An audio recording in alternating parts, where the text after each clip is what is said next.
আজকের এজেন্ডার মধ্যে আমি যেটা বললাম যে প্ল্যানিং অ্যাপ্রোচ অফ স্টাডি, মানে আমরা কিভাবে পড়াশোনা করবো এটা। এরপরে সিকিউরিটি কনসেপ্ট।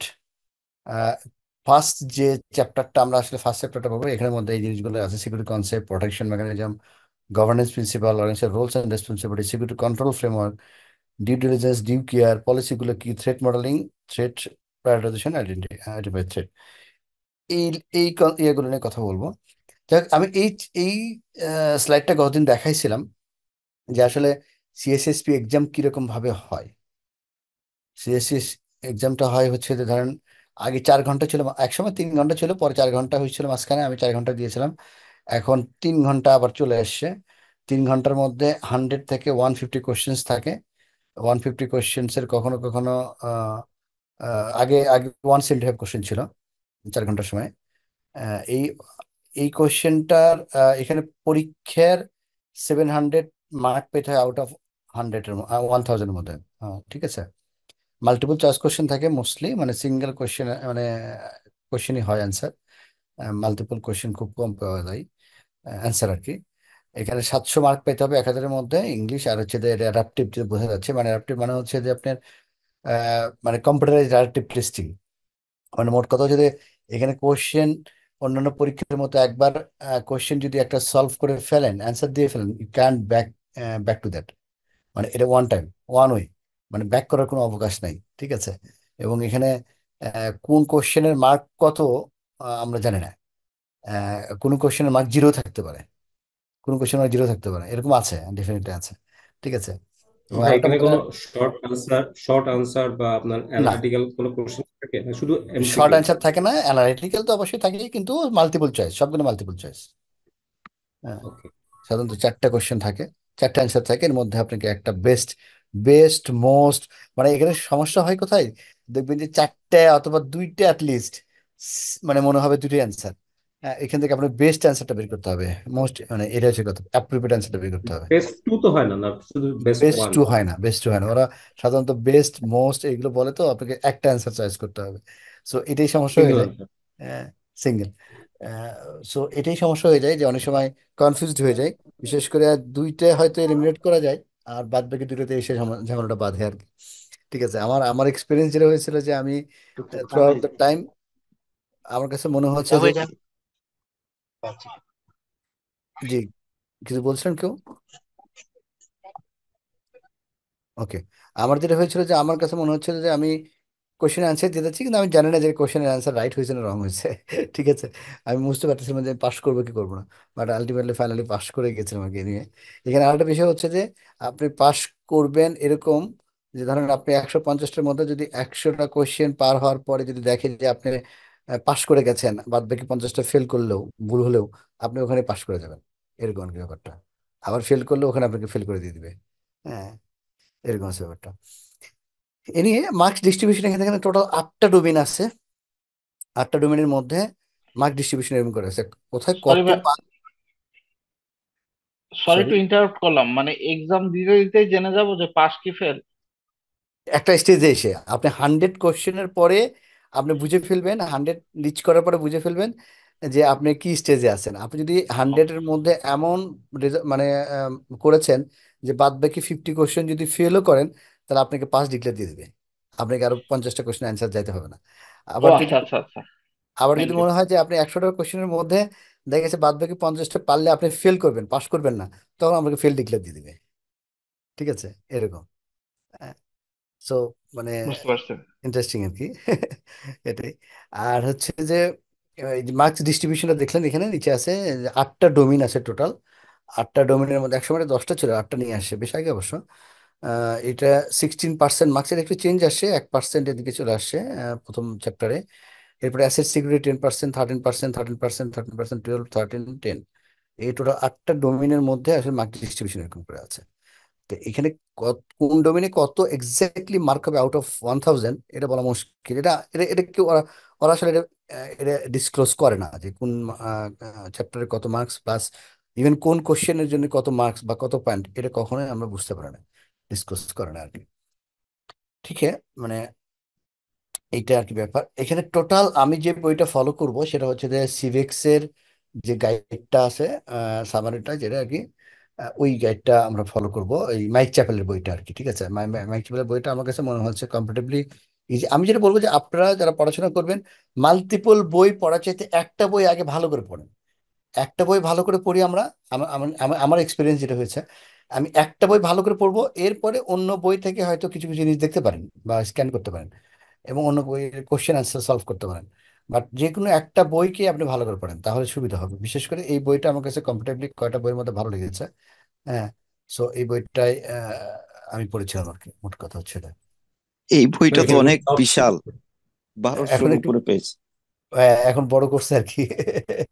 না আমরা মানে দেখেন, আমি আমার আমার এটাই সমস্যা, এই সিএসসিএসপির কিন্তু আসলে এই বই পড়াটা একটা বিগ চ্যালেঞ্জেস।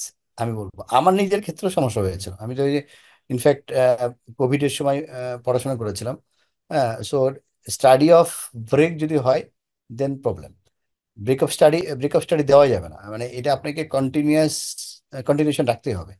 আপনি যদি একবার অফ হয়ে যায়, ব্রেক হয়ে যায়, দেন এটাকে রিকভার করা ডিফিকাল্ট হয়ে যাবে। সো আপনি ডেইলি বেসিসে কয়েক ঘন্টা স্পেন্ড করতে হবে ডেইলি। আমি ধরেন উইকেন্ডে একটু বেশি সময় স্পেন্ড করতাম, 8 ঘন্টা 10 ঘন্টা। বা উইকডেতে হয়তো 2-3 ঘন্টা বা 4 ঘন্টা ম্যাক্সিমাম স্পেন্ড করা যেত। 2 ঘন্টা বেশি হতো, 2-3 ঘন্টা বেশি হতো না আর কি। বাট একটা সময় গিয়ে আপনি করতে হবে আর কি, না হলে মুশকিল। এটা আর সবচেয়ে বড় ইম্পর্টেন্ট জিনিস হচ্ছে যে কোশ্চেন সলভ করতে হবে। দেখেন, কোশ্চেন সলভ করতে হয় মানে কি, কোশ্চেনের নেগেটিভ যেটা মানে রং অ্যান্সার, সেটা কেন রং হলো এই জিনিসটা আপনাকে বুঝতে হবে। হুম, শুধু রাইট হয়েছে কেন এটা মানে আমরা সাধারণত এটা করে থাকি, রাইট হলে বাদ বাকিগুলোর দিকে কেয়ার করি না। নো, আমাদেরকে রং কেন হয়েছে সেটা আমাকে জানতে হবে। হ্যাঁ, এটাই আর কি। সো এই 21টা চ্যাপ্টারটা আমরা আমরা আমরা এখানে শেষ করব। মানে অ্যাটলিস্ট মানে 100% হয়তো আমার এখানে সম্ভব না, বাট আমি চেষ্টা করবো অনেকগুলো করার জন্য। ডোমেইন ডিস্ট্রিবিউশন, এই ডোমেইন 8টা ডোমেইন 21টা চ্যাপ্টারের মধ্যে ডিস্ট্রিবিউটেড আছে। মানে একটা চ্যাপ্টার কখনো দেখবে যে, আমি এর অবশ্য বলে দেবো ওখানে, যে মাল্টিপল ডোমেইনকে কাভার করে ছোট ছোট অংশগুলো। ঠিক আছে, ক্রস ডোমেইন রিলেশনশিপ, একই টপিক মাল্টিপল জায়গায় আছে, বা একটা টপিকের সাথে আরেকটা টপিকের রিলেশন আছে অন্য ডোমেইনের, এই জিনিসগুলো একটু মার্ক করলে পড়তে সুবিধা হবে, আর কিছু না। আচ্ছা, duplication of same topic duplicate থাকতে পারে, এক জায়গায় একরকম ভাবে বলছে আর এক জায়গায় আরেকরকম ভাবে বলছে। বাট এটা ঘাটানো যাবে না, মূল কনসেপ্টটা এখন সেম। এটা খুব কম আছে, বাট মূল কনসেপ্টটা সেম। আমরা তো বললাম যে কনসেপ্ট নিতে হবে, শুধু কনসেপ্ট। হ্যাঁ, এবং সলভ কোশ্চেন কিভাবে করবো সেটা সলভ কোশ্চেন, যেটা মূলত দেখা যায় যে আমার এক্সপিরিয়েন্স যেটা বলে যে 2-4টার মধ্যে হয়তো 2টা কোশ্চেন আমরা বুঝতে পারি রং, রং 2টা কোশ্চেন, কিন্তু রাইট কোশ্চেনটা সাধারণত আর কি, রাইট কোশ্চেন 2টা থাকে। হ্যাঁ, ওই দুটোর মধ্যে একটা বের করা একটু ডিফিকাল্ট হয়ে যায় আর কি। ঠিক আছে, এটাই বুঝতে হবে আর কি। আর এলিমিনেশন পদ্ধতিটা ইউজ করতে পারি আমরা, যে ইয়ের জন্য। আচ্ছা, এখানে এই কোশ্চেন চ্যাপ্টার আছে, এই কোশ্চেন চ্যাপ্টার এখানে যাবো না। মানে প্রথমটা হচ্ছে যে governance through principles and policies, এটা আজকে আমরা পড়বো। রিস্ক ম্যানেজমেন্ট আছে পরেরটাই, personal security risk management, business continuity, BCP. যেটা বিসিপি 2 জায়গায় আছে, 3-এতেও আছে, আবার হচ্ছে যে 7 নম্বর অপারেশন, সিকিউরিটি অপারেশন ওতেও আছে, এবং এটা হচ্ছে যে 16 নম্বর চ্যাপ্টারে আছে সিকিউরিটি অপারেশনের মধ্যে। সো এই বিসিপির 2 জায়গায় আছে। তারপরে দেখা গেছে যে লজ, এই যে লজ রেগুলেশনস কমপ্লায়েন্স, এগুলো সব 1 নম্বর ডোমেনের মধ্যে পড়ে আর কি। হ্যাঁ, প্রোটেক্টিং সিকিউরিটি অ্যাসেট 2 নম্বর ডোমেনের জন্য, ক্রিপ্টোগ্রাফি 3 নম্বর ডোমেনের জন্য। খুবই ইম্পর্টেন্ট ইম্পর্টেন্ট আমি বলবো, ক্রিপ্টোগ্রাফি এবং সিমেট্রিক কি অ্যালগোরিদমস, এই জিনিসটা। হ্যাঁ, মানে 3 নম্বর ডোমেনটা খুবই ইম্পর্টেন্ট। 3 নম্বর ডোমেনটা ডান পাশে আছে, দেখবেন যে সিকিউরিটি আর্কিটেকচার অ্যান্ড, মানে এই জিনিসটা একটু মানে পড়লে সুবিধা হবে কি, পড়তে সুবিধা হবে ইঞ্জিনিয়ারিং, যে আসলে এখানে 8টা ডোমেন 21টা চ্যাপ্টারের সাথে ডিস্ট্রিবিউট করা আছে। সো এই 8টা ডোমেনকে আমাকে কাভার করতে হবে বাই কমপ্লিটিং দিস 21 চ্যাপ্টার। ঠিক আছে, সো কোন চ্যাপ্টার কোন ডোমেনকে রিপ্রেজেন্ট করতেছে বা কোন ডোমেন নিয়ে কথা বলতেছে, এটা একটু খেয়াল রাখতে হবে। কারণ আমি একটা জিনিস বলি যে সবসময় বার্ডস আই ভিউ বা 360 অ্যাঙ্গেলে চিন্তা করতে হবে আমাদেরকে। মানে সিএসএসপি এমন একটা কোর্স, মানে এই পড়াশোনার ক্ষেত্রে বা এমনি ক্ষেত্রেও, যে এটা আসলে আপনাকে 360 ডিগ্রি কাভার করে। ইটস নট অনলি যে শুধুমাত্র পার্টিকুলার নেটওয়ার্ক বা নেটওয়ার্ক সিকিউরিটি বা সিস্টেম সিকিউরিটি বা পার্টিকুলার একটা জায়গা নিয়ে কথা বলতেছে, ব্যাপারটা এরকম না। Its cover across the domain, all domains, মানে আইটির অল ডোমেইনস বা ডিজিটাল প্ল্যাটফর্মের অল ডোমেইনস নিয়ে কভার করে মোস্ট লাইকলি। ঠিক আছে, সো আমাদেরকে ওইরকম ওভারঅল আসপেক্টে চিন্তা করতে হবে আর কি। এবং মাথায় রাখতে হবে we are playing as a manager role, we are playing as a bridge role between you know business and হচ্ছে যে টেকনোলজি, রাইট? সো এভাবে অ্যান্সার দিতে হবে। অ্যান্সার দেওয়ার সময় মনে রাখতে হবে যে you are as a manager. ঠিক আছে। পিকেআই নিয়ে আমরা পড়বো, principal of security model design, এই 3 নম্বর ডোমেনের সিকিউরিটি ভালনারেবিলিটিস কি, থ্রেট কি, এগুলো।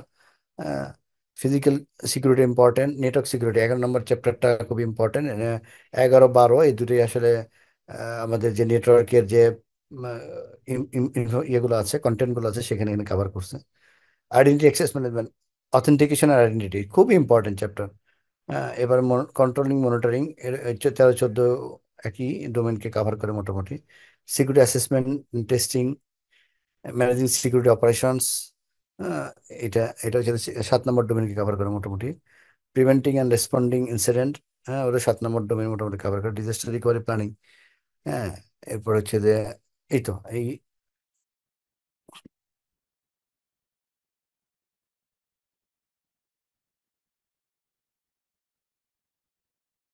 আমার মনে হয় যে আরো আরো 3টে ইয়ে আছে, চ্যাপ্টার আছে, আমি ওটা পরে দেখাবো নি না হলে, হ্যাঁ।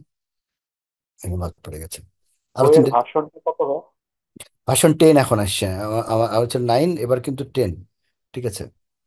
এটা তো আমাদেরকে দিবেন, হ্যাঁ, প্রোভাইড করবেন, বইয়ের সফট কপি তো প্রোভাইড করবেন। হ্যাঁ, সফট কপিটা আমি দিব ইনশাল্লাহ আজকে, দিয়ে দেবো আর কি। হ্যাঁ, ঠিক আছে, আজকে কালকে দিয়ে দেবো, সফট কপি পেয়ে যাবেন আপনারা। এটাই আর কি। সো আমরা তাহলে দেখি যে 1 নম্বর চ্যাপ্টার কি আছে, security governance through principal and policies. এই এই চ্যাপ্টারটা কাকে কভার করছে? Security and risk management, domain 1 এবং ডোমেন 3 কিছু কিছু অংশ কভার করবে। ঠিক আছে, হয়তো অল্প কিছু। সিকিউরিটি আর্কিটেকচার ইঞ্জিনিয়ারিং আমরা দেখি। এটা ভেরি বেসিক জিনিস, এটা যেহেতু সাইবার সিকিউরিটির সিআইসিএসপির কোর্সের মধ্যে আছে, দ্যাটস আমি এটা নিয়ে আসি। এটা সবাই আমরা জানি, রাইট? এটা নিয়ে খুব বেশি কথা বলার দরকার নাই। এটা সাইবার সিকিউরিটির একদম বেসিক প্রিন্সিপাল। এই ডোমেনটা বা এই চ্যাপ্টারটা কি বলবে? সিকিউরিটি কনসেপ্ট নিয়ে কথা বলবে। সিকিউরিটি কনসেপ্ট আসলে আপনারা মানে আমরা যারা এখানে কাজ করতেছি তারা বুঝতে পারতেছি সিকিউরিটি কনসেপ্ট, সিকিউরিটি বলতে আমরা কি বুঝি, রাইট? সিকিউরিটি মূলত আসলে যদি এই মানে বইয়ে যেটা বলা আছে সেটা হচ্ছে যে আসলে এই 3টে সিআইএ ইনশোর করা, রাইট? এটাই হচ্ছে সিকিউরিটির কনসেপ্ট, বা এটা হচ্ছে ট্রাইডস, সিআইএ ট্রাইড বলা হয় আর কি, রাইট? হ্যাঁ, এটা হচ্ছে যে কনফিডেন্সিয়ালিটি, ইন্টিগ্রিটি, অ্যাভেলেবিলিটি। একটা ইনফরমেশনের যদি এই 3টে জিনিস ঠিক থাকে তাহলে আমরা বলতে পারি কন্টেন্টটা সিকিউরড, রাইট? কন্টেন্টটা সিকিউর। আচ্ছা, একটা ছোট্ট কোশ্চেন, খুবই বেসিক জিনিস, কারণ হচ্ছে যে আমার আমার কাছে যেটা মনে হয় যে আমরা সব বেসিক জিনিসটা জানবো আর কি। বেসিক না জানলে কিন্তু আমরা আসলে কঠিন জিনিস পড়তে পারবো না। আমরা ছোটবেলায় মানে অল্প অল্প শিখে তারপরে কঠিন জিনিস শিখতে গেছে। সো বেসিক জিনিস কিন্তু আমাদের শিখতে হবে। আচ্ছা, একটু কেউ বলবেন ডেটা এবং ইনফরমেশনের মধ্যে কোনো পার্থক্য আছে কিনা? What do mean by data, what do mean by information? আর ডেটাটা হচ্ছে ভাইয়া যখন একটা প্রেজেন্ট করা হয়, যেটা অর্থবোধক হয়ে মানুষের সামনে আসে, ওইটাই তখন ইনফরমেশন হয়ে যায়। মানে যেটা হচ্ছে, যেটা দিয়ে মানুষ উপকৃত হয়, যে ডেটাগুলো দিয়ে মানুষ হ্যাঁ, ডিসিশন নিতে পারে, ওইটা হচ্ছে ইনফরমেশন আর কি। আর জাস্ট রাইট, জিনিস হচ্ছে ডেটা। রাইট, রাইট, রাইট, ঠিক বলেছেন, ঠিক বলেছেন। মানে মানে এগুলো নিয়ে আসলে কনফিউজ আর কিছু নাই, মানে আমি জাস্ট একটু করে বললাম। ডেটা হচ্ছে the matter, data things which individually don't carry any meaning. ঠিক আছে, আপনি A B C 1 2 3 4 হাবিজাবি লিখে রাখলেন, এটা একটা ডেটা, এর কোনো মিনিং নাই। কিন্তু but whenever data is being you know arranged in structured manner and we'll get an informations, a meaningful things, that is called informations. Data যখন স্ট্রাকচার হইতে কোথাও রাখা হবে এবং সেখান থেকে একটা মিনিংফুল থিংস পাওয়া যাবে, তখন সেটা ইনফরমেশন। ঠিক আছে, এই সো এটাই আর কি। এই ডাটা বা ইনফরমেশন গুলোকে আমাদের কি রাখতে হবে? কনফিডেন্সিয়াল রাখতে হবে। কনফিডেন্সিয়াল রাখতে হবে, যে যাতে অন্য কেউ আনঅথরাইজ পিপলটা অ্যাক্সেস করতে না পারে। ইন্টিগ্রিটি মানে হচ্ছে যে ক্যান বি চেঞ্জড, কোনোভাবে অল্টার হওয়া যাবে না, চেঞ্জ হওয়া যাবে না, রাইট? এটা হচ্ছে the ব্যাপার। আর হচ্ছে অ্যাভেলেবিলিটি মানে বুঝে whenever and whoever suppose to get access, it should be it should be available for him. Right? এটাই আর কি অথরাইজ পিপলের জন্য সবসময় রেখে দিতে হবে। সবসময় অন থাকতে হবে, এটা হচ্ছে অ্যাভেলেবিলিটি, যখন সে চাইবে। ঠিক আছে, it has to be analysed fix based on the nature of organisation. মানে এটা হচ্ছে যে দেখেন এসিআই এর মধ্যে কোনটা বেশি হাই প্রায়োরিটি বলেন তো, কোনটা কার জন্য ইম্পর্টেন্ট? এটা ইম্পর্টেন্ট আসলে ভ্যারি করে সবকটাই সাধারণত, রাইট? প্রথমত অ্যাভেলেবিলিটি। কারোর জন্য অ্যাভেলেবিলিটি, কারোর জন্য কনফিডেন্সিয়ালিটি, কারোর জন্য ইন্টিগ্রিটি ইম্পর্টেন্ট। যেমন মানে মিলিটারির জন্য কি, মিলিটারির জন্য হয়তো ইন্টিগ্রিটি বেশি ইম্পর্টেন্ট। ইন্টিগ্রিটি সবাই ধরে থাকে, ইন্টিগ্রিটি মানে আইএসওর আইএসওর স্ট্যান্ডার্ডে বলা হয় ইন্টিগ্রিটি বেশি ইম্পর্টেন্ট। কারণ আপনি যদি, কেন ইম্পর্টেন্ট, আপনি জানেন যে ডাটা ঠিক আছে, কিন্তু আপনি যদি না জানেন তাহলে ওর অ্যাভেলেবিলিটি কনফিডেন্সিয়ালিটি ইনশিওর করবেন। কিন্তু আপনি যে ডাটা নিয়ে কাজ করতেছেন ওটাতে যদি ইন্টিগ্রিটি নষ্ট থাকে এবং which you are not aware about it, aware about, so এটা ভেরি ইম্পর্টেন্ট। সো ইন্টিগ্রিটিটা খুবই ইম্পর্টেন্ট বলা হয়ে থাকে আর কি। যদি বলা মানে কখনো যদি বলে যায় যে কোনটা বেশি ইম্পর্টেন্ট, তখন আমরা ইন্টিগ্রিটির দিকে বলে থাকি আর মিলিটারির ক্ষেত্রে কনফিডেন্সিয়ালিটি, ইন্টিগ্রিটি, অ্যাভেলেবিলিটি, অ্যাভেলেবিলিটি পড়ে। প্রাইভেট অর্গানাইজেশনের ক্ষেত্রে ধরেন আইএসপির ক্ষেত্রে সার্ভিস আপ রাখা ইম্পর্টেন্ট, এআইসি। ঠিক আছে, ব্যাংকের ক্ষেত্রে হয়তো কনফিডেন্সিয়ালিটি, ইন্টিগ্রিটি ইম্পর্টেন্ট। ঠিক আছে, দেখেন আমি বললাম যে এখানকার এই চ্যাপ্টারের কাজই হচ্ছে যে কনসেপ্ট এবং প্রিন্সিপাল নিয়ে কথা বলা আর কি, কনসেপ্ট নিয়ে, সিকিউরিটি কনসেপ্ট। আমরা একটু সিকিউরিটি কনসেপ্ট দেখলাম, এবার ড্যাডটা হচ্ছে যে সিআই এর উল্টাটা আর কি, রাইট? জানি তো সবাই। হ্যাঁ, ডিসক্লোজার, আর একটা হচ্ছে যে অল্টারেশন, আর হচ্ছে ডিস্ট্রাকশন। ডিসক্লোজার মানে কনফিডেন্সিয়ালের উল্টাটা, ইন্টিগ্রিটির উল্টাটা অল্টারেশন, আর ডিতে হচ্ছে যে ডিস্ট্রাকশন, রাইট? বা disruption. Over protection, over protection মানে সামটাইমস আমরা অনেক সময় সিকিউরিটি দিতে গিয়ে এমন প্রোটেকশন দিয়ে ফেলে যাতে মানে এটার একটা কনসেপ্ট আছে, সিকিউরিটি যত বেশি দেবেন তত বেশি মানুষের অ্যাভেলেবিলিটি, আরে বাবা, ফ্রেন্ডলিনেস কমে যাবে আর কি। ঠিক আছে, এটাকে বলে ওভার না প্রোটেকশন। শুনলে কাজ করে কি হবে?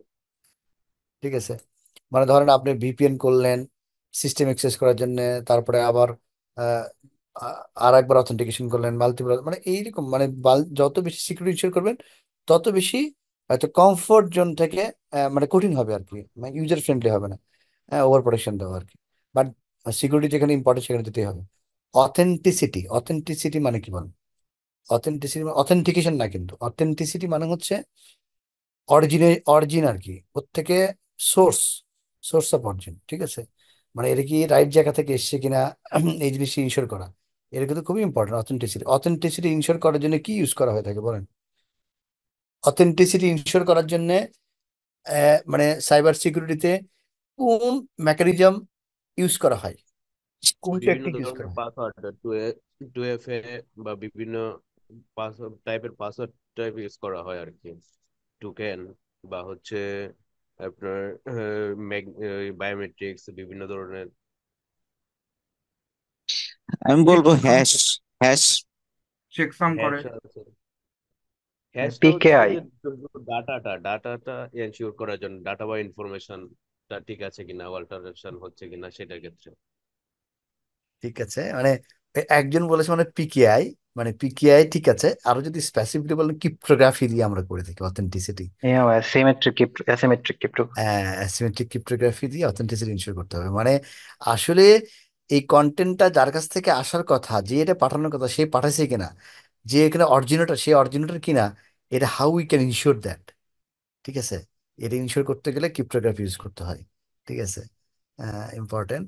বাট ওই পিকেআই প্লাস আরো ভাই যেটা বললেন ওগুলো ঠিক আছে, বাট এক্স্যাক্টলি যদি আমরা আরো স্পেসিফিকলি বলি, অথেন্টিসিটি ইনশিওর করে ক্রিপ্টোগ্রাফির মাধ্যমে আর কি, মানে ওই অ্যাসিমেট্রিক ক্রিপ্টোগ্রাফি স্পেশালি। ঠিক আছে, নন ডিপুটেশন, নন ডিপুটেশনে কিন্তু ক্রিপ্টোগ্রাফির মাধ্যমে করা হয়ে থাকে আর কি। সো ক্রিপ্টোগ্রাফি আমার কাছে যেটা মনে হচ্ছে, ক্রিপ্টোগ্রাফি মানে সাইবার সিকিউরিটির একটা বড় অংশ জুড়ে কাজ করে, একটা বিশাল মেকানিজম এটা আর কি, রাইট? মানে খুব ইম্পর্টেন্ট মেকানিজম। ক্রিপ্টোগ্রাফি না থাকলে কি আমরা আজকে এই জায়গায় আসতে পারতাম বলেন এতদিন? মানে এই যে আমরা অনলাইন ট্রানজেকশন করতেছি, এটা করতে পারতাম? বিশাল টাফ হয়ে না, যেত। মানে টিএলএস জিনিসটা যে কোথায় নিয়ে গেছে আমাদেরকে, মানে এই যে সারা ওয়ার্ল্ডের যে ট্রানজেকশন গুলো হচ্ছে, এটা চিন্তা করে দেখছেন কখনো যে শুধুমাত্র টিএলএস এর উপর নির্ভর করে, ওয়াইসিএসএল বা টিএলএস? এই নিয়ে এটা নিয়ে আমরা পরে আরো কথা বলবো ইনশাল্লাহ। ঠিক আছে, নন ডিপোর্টেশন হচ্ছে যে এটা ইম্পর্টেন্ট। নন ডিপোর্টেশন হচ্ছে যে মানে নন ডিপোর্টেশন জানেন তো কি না? মানে হচ্ছে যে যে পাঠাইছে আহ, সে কোনোদিন অস্বীকার করতে পারবে না যে আমি পাঠাইনি। ঠিক আছে, এটাকে বলে নন রিপুটেশন। রিপুটেশনের উল্টাটা। রিপুটেশন মানে কি? অন্যের ঘাড়ে দোষ চাপানো। রিপুটেশন মানে অন্যকে ব্লেম করা। কেউ একটা কিছু করছেন, আপনি একটা করছেন, করে অন্যের ঘাড়ে ব্লেম দিচ্ছেন, বলছেন না আমি করে অমুক করছে। ঠিক আছে, এইটা করতে পারবে না, এটাকে করতে পারবে না, এই জন্য এটাকে বলা হয় নন রিপুটেশন। এটাও ইনশোর করার জন্য ক্রিপ্টোগ্রাফি ইউজ করা হয় আর কি। ঠিক আছে, বাট এনে আমরা দেখবো এর পরে। Triple A. Triple a service মানে হচ্ছে যে এ সার্ভিস। ট্রিপল এ না, পাঁচটা এ আছে, রাইট? হ্যাঁ, পাঁচটা এই পাঁচটা সার্ভিস সম্বন্ধে আমরা জানি সবাই। অথেন্টিকেশনের জন্য identification, authentication, authorisations, auditing, accounting, right? ঠিক আছে, সো এই এই অথেন্টিকেশন জিনিসটা আমরা মানে অনেক আগে, খুব আইএসপি তে কাজ করেছেন যে একজন ভাই আছেন না, অবশ্য উনি জানবেন না। বহুত আগে আইএসপি তে ডায়াল আপ ছিল, জানেন কেউ আপনারা? হুম, ডায়াল আপ ছিল অনেক আগে, জি। অনেক আগে ছিল না? তখন কিন্তু জি ট্রিপল এ সার্ভিস করে, এখন করা হয় জি, এখনো, যে ট্রিপল আপনার এ ইয়েতে সার্ভিস, use। হ্যাঁ, সার্ভিস হ্যাঁ, ইউজ করা এই হয়। ট্রিপল এ সার্ভিসটা কি কি? ওখানে অথেন্টিকেশন, অ্যাকাউন্টিং, অডিটিং, এই তিনটে জিনিস করা হয়। এই প্রথমে এতে অথেন্টিকেশন করা হয়, মানে পাসওয়ার্ড দিয়ে ভেরিফাই করা হয়, মানে আয়ের পরে আর কি, আইডি আইডেন্টিফিকেশন। মানে আইতে হচ্ছে যে আমি সানোয়ার, এটাকে ইনশোর করবে। এরপরে আমি যে সানোয়ার, আমি যে এখানে লগ ইন করছি, হ্যাঁ, এটাকে ইনশোর করবেন। এটাকে বলা হয় মানে অথেন্টিকেশন, পাসওয়ার্ড বা পিন বা ডুয়েল ফ্যাক্টর, এগুলো দিয়ে। ঠিক আছে, তাহলে কি হলো? অথেন্টিকেশন হলো, আইডেন্টিফিকেশন হলো, অথেন্টিকেশন হলো। এরপরে ওই আইএসপি তে তখন কি হতো, কতক্ষণ সে লগ ইন করে আছে, কতক্ষণ তাকে বিল করা হবে, এই টাইমটা কাউন্ট করে, শুরু আর শেষ। এটাকে বলে অ্যাকাউন্টিং। অ্যাকাউন্টিং থেকে আপনার এই কন্টেন্টটা পাই যাবেন, যে কতক্ষণ ধরে সে কাউন্ট করে, অ্যাকাউন্ট করে আর কি। কতক্ষণ সে ধরে সে কানেক্ট ছিল, লগ ইন করা ছিল। আমি এভাবে বললাম যাতে মানে সহজ হয় বুঝতে আর কি। আর অডিটিং, অডিটিং মানে হচ্ছে যে সে কি কি করছে, তার সমস্ত লগ আছে। এই লগ যদি না থাকে আপনি অডিট করতে পারবেন না, অডিটিং এর প্রবলেম হবে, রাইট? লগটা ইম্পর্টেন্ট। সো এই থার্ড এ হচ্ছে যে অথেন্টিকেশন, অডিটিং। ও আর একটা হচ্ছে অথরাইজেশন, সরি, অথরাইজেশন। আসলে এক দুই তিন চারটেই আর কি। হ্যাঁ, অথরাইজেশনটা কি বলেন? অথরাইজেশনটা কি, কি বলবেন? এখানে বলা আছে, ধরেন আপনি ওটা যখন তো লগ ইন করলেন, সিস্টেমে লগ ইন করলেন অথেন্টিকেশন দিয়ে, আমি আহ, এদিকে না, আপনি অথরাইজেশন মানে আমরা তো তিনটা ইয়ে সম্পর্কে পড়ছি। অথেন্টিকেশন মানে কে অ্যাক্সেস করতে পারবে, হ্যাঁ অথরাইজেশন মানে কি অ্যাক্সেস করতে পারবে, আর অ্যাকাউন্টিং মানে সে মানে কি কি করলো আর কি, এই জিনিসটা হ্যাঁ হ্যাঁ, ঠিক পড়ছিলাম আছে, আর কি। রাইট রাইট, কি করলো, কতক্ষণ ধরে করলো। ঠিক আছে, মানে এ এ প্রথমে এ হচ্ছে অথেন্টিকেশন, মানে পাসওয়ার্ড দিয়ে ভেরিফাই করে অথেন্টিকেশন করলো। অথেন্টিকেশন করার করা মানে কি সব কিছু করতে পারবে? পারবে না। অথেন্টিক একটা সিস্টেমে সে ঢুকতে দিলেন আপনি, কিন্তু তাকে আপনি কোনো কিছুই করতে দিলেন না, লাভ নাই। পারমিশনের এর ব্যাপারটা আর হচ্ছে কি, পারমিশন, পারমিশন। ও কি করবে না করবে এটাকে বলা হয় অথরাইজেশন। হ্যাঁ, সে এডিতে ঢুকলো, ঢোকার পরে তার শুধু রিড অনলি আছে হয়তো, বা আর কিছুই নাই। হ্যাঁ, বা হয়তো রিড অনলি মানে তাও সব ফোল্ডারে বা ফাইলে নাই। এই পারমিশনগুলো, গ্রেনুলার লেভেলের পারমিশনগুলোকে অথরাইজেশন বলা হয় আর কি। সে কি কি করতে পারবে, কি কি করতে পারবে না, রাইট? বিশেষ করে ডাটাবেজে তো এগুলো আর খুব ইম্পর্টেন্ট। হ্যাঁ, ডাটাবেজে ভাই এখানে আছে। এরপর অডিটিং, অ্যাকাউন্টিং তো বললামই। ঠিক আছে, এইটাই আর কি। সো এই জিনিসগুলো, এই কনসেপ্টগুলো, এটা কিন্তু ইম্পর্টেন্ট, এগুলো থেকে কোশ্চেন আসতে পারে। ঠিক আছে, এখানে পুরো কনসেপ্টটা একদম ক্লিয়ার থাকতে হবে, যাতে করে আমাদের কোথাও কোনো কনফিউশন না থাকে। সো আইতে আইডেন্টিফিকেশন, মানে আমি সানোয়ার, এটাকে প্রথমে আইডেন্টিফাই করলো। বাট সানোয়ারই যে এখানে আহ, এসে ক্লেম করতেছে যে আমি সানোয়ার, এটা কিভাবে আইডেন্টিফাই করবেন? এই জন্য তাকে, সানোয়ারকে যে একটা প্রাইভেট ইনফরমেশন দেওয়া ছিল আগে থেকে, পাসওয়ার্ড বা পিন, সেটা তখন দিয়ে ভেরিফাই করা হবে। এটাকে বলা হয় অথেন্টিকেশন। ঠিক আছে, authentication to to confirm that who is claiming as Sanowar is really is Sanowar. Identity is claiming to be identity and attempting to access. Authentication is proving that you are that claim identity. আমি যে সাধারণ হিসেবে claim করলাম, এটা verify করার জন্য হচ্ছে যে ওই পাসওয়ার্ড বা পিন এটা দেওয়া হয় আর কি। ঠিক আছে, এটাকে বলা হয় অথ অথেন্টিকেশন। ঠিক আছে, আর অথেন্টিকেশন বলা হলো, অডিটিং বলছি, অ্যাকাউন্টিং বলেছে, রাইট? লগ ফাইল চেক, হ্যাঁ, কমপ্লায়েন্স চেক, ভেরিয়েশন, মানে এগুলো হচ্ছে তো খুব ইম্পর্টেন্ট অ্যাকাউন্টিংটা আর কি, ঠিক আছে। আর হচ্ছে অডিটিং এর লগ রেকর্ড রাখবে আর কি, হ্যাঁ। এনিওয়ে, সো ওইটা নিয়ে কথা হয়েছে। এরপরে প্রোটেকশন মেকানিজম দেখেন, এখানে অনেকগুলো মেকানিজম আছে, বইয়ে আরো আরো কতগুলো আছে, হয়তো আমি দু একটা কম নিয়ে এসেছি আর কি। অথেন্টিকেশন প্রোটেকশন মেকানিজমটা কি, মানে সিকিউরিটি সিস্টেমের, মানে আমাদের এখন ডিজিটাল প্ল্যাটফর্মের বা আইটি প্ল্যাটফর্মের সবচেয়ে বড় চ্যালেঞ্জ কি বলেন তো? সবচেয়ে বড় চ্যালেঞ্জ হচ্ছে তো সিকিউরিটি রিস্ক, সিকিউরিটি, রাইট? সিকিউরিটিতে বড় চ্যালেঞ্জ হয়ে গেছে, রাইট? হ্যাঁ, এই হ্যাক হচ্ছে, হ্যাঁ, তাই না? হ্যাক হচ্ছে, ডাটা হ্যাক হচ্ছে, সিস্টেম হ্যাক হচ্ছে, সার্ভিস আনঅ্যাভেলেবল করে ফেলতেছে, এক্সেস করে ফেলতেছে, আনঅথরাইজ এক্সেস করে ফেলতেছে, রাইট? সো এইগুলো থেকে আপনাকে প্রোটেকশন দিতে হবে, রাইট? এই প্রোটেকশন মেকানিজমের নামে হচ্ছে কন্ট্রোল বসাতে হবে, মেজার্স বসাতে, মেকানিজম বসাতে হবে, রাইট? এই কন্ট্রোল মেকানিজম মানে আলটিমেটলি আমরা কি করি, এই মেকানিজম গুলো বসে সাইবার সিকিউরিটি রিস্কটা রিডিউস করি। আমরা কি 100% কনফার্ম করতে পারবো সাইবার সিকিউরিটি আমি 100% ইনশিওর করতে পারবো? Never ever, right? Nobody never. Can, nobody can ensure that. কেন পারবো না? কারণ হচ্ছে যে মানে মানে নতুন নতুন কত কি ঘটবে, উই ডোন্ট নো। মানে আমাদের যে কন্ট্রোল মেকানিজম বসানো আছে সেটা হয়তো একটু পরে ফেল করতে পারে, নতুন একটা কিছু এসছে আর কি, রাইট? জিরো ডে, যদিও এখন জিরো ডে আমরা প্রোটেক্ট করতে পারি, শুধু জিরো ডের ক্ষেত্রে না, অনেক কিছু। মানে অ্যাটাকাররা তো এখন সারাক্ষণই অ্যানালাইসিস করতেছে, নতুন নতুন কিছু বের করতেছে, ওরা তো কাজই ওটা, প্রফেশনে, রাইট? সো এই জন্য আমরা 100% ইউজ করতাম, বাট আমরা যেটা বলবো যে সাইবার সিকিউরিটি কন্ট্রোল মেকানিজম বা প্রোটেকশন মেকানিজম বসে we can reduce the risk towards zero, 10 towards zero আর কি। কিন্তু এটা মানে 100% জিরো করতে পারবো না, এটা আমাদের টার্গেট থাকবে টুয়ার্ডস জিরো। এটা করার জন্য কি করতে হবে? ডিফেন্স ইন ডেপথ কথা মানে কি? ডিফেন্স ইন ডেপথ কথাটা মানে কেউ বলতে পারবেন? Multiple layer of security.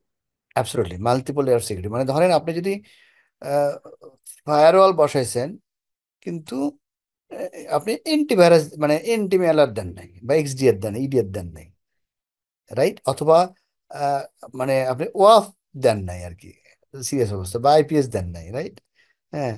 So যত বেশি ধরেন আইপিএস দিছেন, ওয়াফ দিছেন ওয়েব অ্যাপ্লিকেশনের জন্য, তারপর হচ্ছে যে ফায়ারওয়াল দিছেন, হ্যাঁ, অ্যান্টিভাইরাস অ্যান্টি ম্যালার দিছেন এন্ডপয়েন্ট প্রোটেকশনের জন্য, হ্যাঁ, আরো সিকিউরিটি প্রোটেকশন দিচ্ছেন, এরপরে আপনার এরকম মনিটরিং বসানোর জন্য মনিটরিং করছেন, হ্যাঁ, সকে ইন্টিগ্রেট করছেন, সিম ইন্টিগ্রেট করছেন।